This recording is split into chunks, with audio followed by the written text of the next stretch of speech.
Hey everybody, it's Colleen, and today I'm going to be bringing you my February wrap-up and March TBR. So this month, I read a grand total of 7 books. I got through my entire TBR except for one book, which I just started yesterday, but I'm so happy right now. Like, I didn't think I was going to get all my school reading done. I didn't think I was going to have time even then for, like, personal reading, but I did it. It's awesome, and I'm just going to jump right in. I'm going to start out with the books that I read for just myself to get those out of the way, and then I'll go into the books that I read for my young adult lit class, because those will be a bit more like rapid fire. I don't have a ton to say about a lot of them, which, whatever, we're going to get into that later. So, starting off, I finished Night Owls by Jen Bennett. So I already have a book talk ready for this, and I'll link it over here in just a sec. I really enjoyed this book. It was so slow to get into, and I am just going to chalk that up to me being kind of like a little burnout on reading when I started this. But once you get like 50 or so pages in, this just takes off. It's a very cute romance. I've already like talked it to death before, but it's just about this girl named Beatrix. She's in high school. She wants to draw like human anatomy for a living for like textbooks and like medical students and all that. And she starts to like a guy who is a famous graffiti artist. And it's just their nighttime adventures and their romance and their friendship from that. And it was such a cool premise. I like being in the head of a narrator who is like so obviously knowledgeable about both art and like the sciences. And just seeing the two like different art styles that they both had was really cool, and it showed a lot of character development as we saw their work develop. It was a little cutesy for me, and like I said, it's kind of a slow burn. It takes a while to get into it. So I ended up giving it 4 out of 5 stars, but I would definitely recommend this. This is like a really quick, fun read for if you just need like a palate cleanser. And next I finished A Man Without a Country by Kurt Vonnegut. I adore this man. I love his writings. I love how just wonderfully weird and tongue-in-cheek he is. Like, just his dark humor and just the tangents that he goes off on are so strange. This is a very small collection of his very short essays, and they range from topics of art, sex, and politics, which is already a winner there. It's just... It's hard to explain until you've read it. I'm just going to read you the beginning of one of his. Here's the news. I'm going to sue the Brown & Williamson Tobacco Company, manufacturers of Pall Mall cigarettes, for $1 billion. Starting when I was only 12 years old, I have never chain-smoked anything but unfiltered Pall Malls, and for many years now, right on the package, Brown & Williamson have promised to kill me. But I am now 82. Thanks a lot, you dirty rats. The last thing I ever wanted was to be alive when the 3 most powerful people on the whole planet would be named Bush, Dick, and Colin. He's just this weird old man, and he says things like this where it's like, he's really morbid, but he's also absolutely brilliant, and this was one of his, like, funnier books, I'd say. I mean, you can read his novels and you get, like, a lot more serious in tone, and a lot better commentary on, like, the human condition and everything, but in here he talks a lot about, like, Marxism, humanism, just his politics in general, and his stance on philosophy and politics. And it's a really wonderful, quick read, and anyone who's already a fan of Vonnegut, I'd say read this. If you're not, you might not like it all that much. It's not a great introduction to him, but I would still say please read it. I gave it a 4.5 out of 5 stars. Next, I read Out of the Dust by Karen Hess, and unfortunately, I don't have a physical copy of this. It was only available for ebook through my class. And I really liked it. I ended up giving it 3 out of 5 stars. It's about this little girl named Billie Jo. She's like 9 or 10 or something. And she's living during the Dust Bowl years of the Depression with her mother and her father. It's so unbelievably sad. It's told through like first-person free verse poems. They're kind of scattered all over the place. They mostly follow a linear pattern. And they tell her story of like dealing with this just awful time in US history and how it affects her family. Like, early on, this isn't even a spoiler, it's on the back of the book. Her mother dies, and it's really sad, and you really do just feel for Billie Jean because she has a part in it, and she badly burns her hands, and she's no longer able to play piano, and she's still having to worry about school, and her father becomes kind of an alcoholic, and then she has to worry about just, like, what her life means now, and if she can go on, and if she even has a future, and it's incredibly introspective for a book about, like, such a young kid, but then we often forget that kids are capable of higher thinking, and I like that the author, Karen Hess, I like that she gave Billie Jo such a great voice. I liked the main character, and I liked this glimpse into history, but the overall story didn't quite grab me. I was kind of bored at times, and I'm not a huge fan of the whole free verse poetry, like, format in a book. I think it works sometimes for Ellen Hopkins, but she's the only author I've ever encountered that could, like, make it work. In here, it just kind of, like, was a distraction, and I think it would have worked better if it was more uniform. And next, I read Deadline by Chris Crutcher. This is about a boy named Ben. He's a senior in high school, and he learns that he has a disease. I think it's something with his blood. They never quite call it cancer. They never, like, give his disease a name. They just say that it's something that isn't very treatable. It's progressed enough that he has, like, a year to live optimistically. And he makes the choice not to tell anybody about this and not seek treatment, and his doctors can't really make him because he's 18 now, like, he's a legal adult. And it was interesting. I hate using that word, it's so lazy.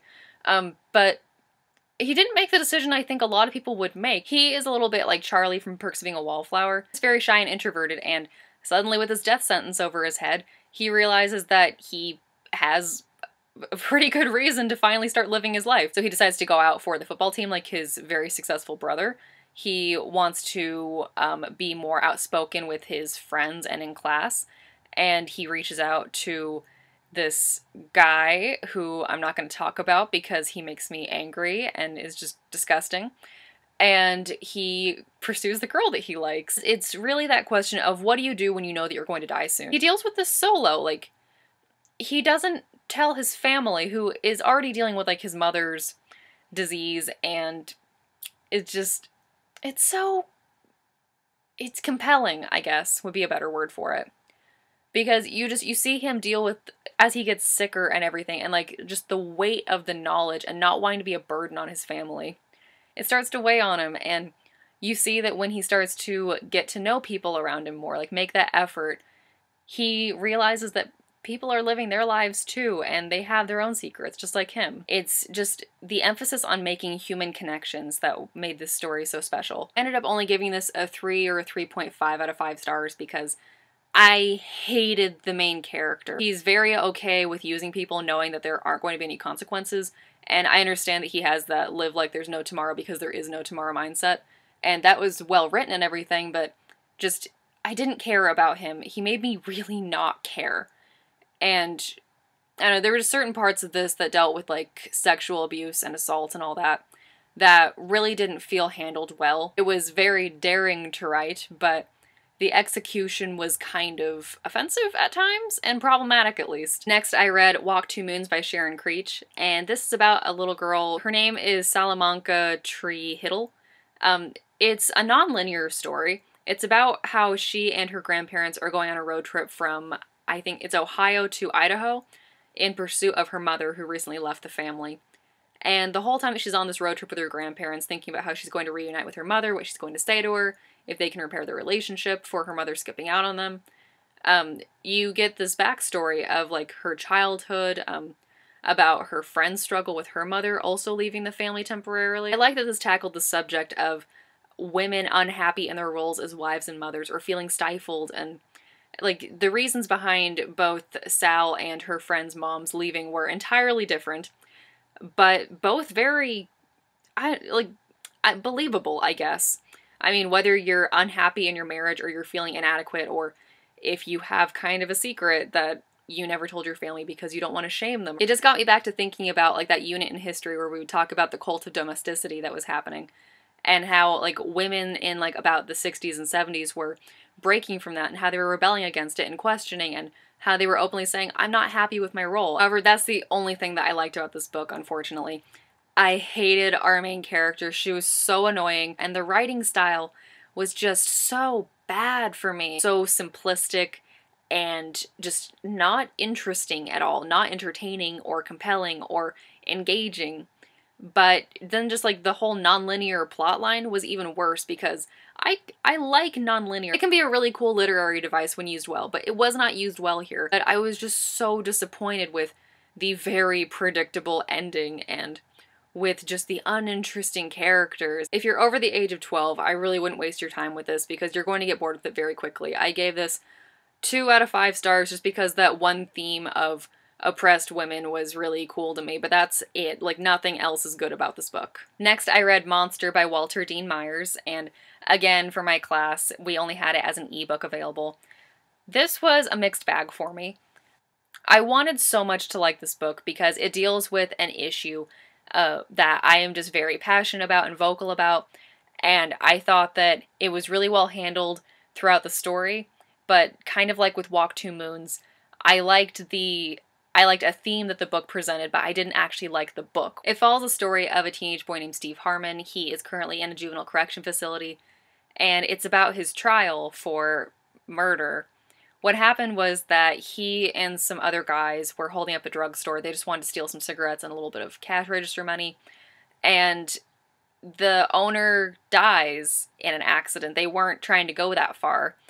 And they all get caught, and Steve is now on trial for murder, and his whole life is going to go down the tubes. The way that he tells his story, though, is the really cool part about this, because he is writing a film of his life. So a lot of the book, it's written like, kind of like with Me and Earl and the Dying Girl, like I've shown you before.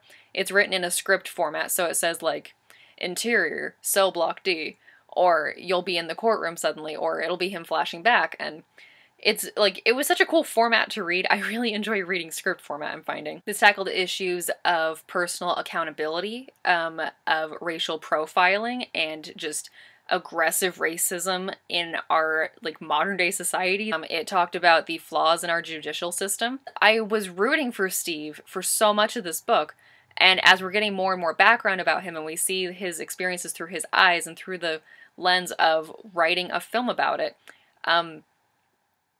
I wasn't interested. It just lost my interest. I got bored halfway through, and that makes me so sad because I felt like this book could have been something really great, but the execution was just kind of lackluster for me, and that's kind of a running theme with my YA book list in my classes here. So I only ended up giving it 2 out of 5 stars. Then I read None of the Above by I.W. Gregorio for this class, and this was an independent project. We were just supposed to choose any YA book that we thought could potentially be taught in classes, and then just present to the class whether we were right or not. And I gotta say, I think yes. My main grievance with the book is that it's too much like Schizo for me. I had all the same like praises and like grievances with it. Both books were given very important topics that are not tackled enough in literature, or YA literature at least. This is about a girl named Kristen. She is intersex. This is how she finds out about it, and her having to deal with the bullying that happens once other people find out about that. And she's going to be questioning not only her gender, but her sexual identity. It's how she deals with, like I said, bullying and familial tragedy because she just lost her mother.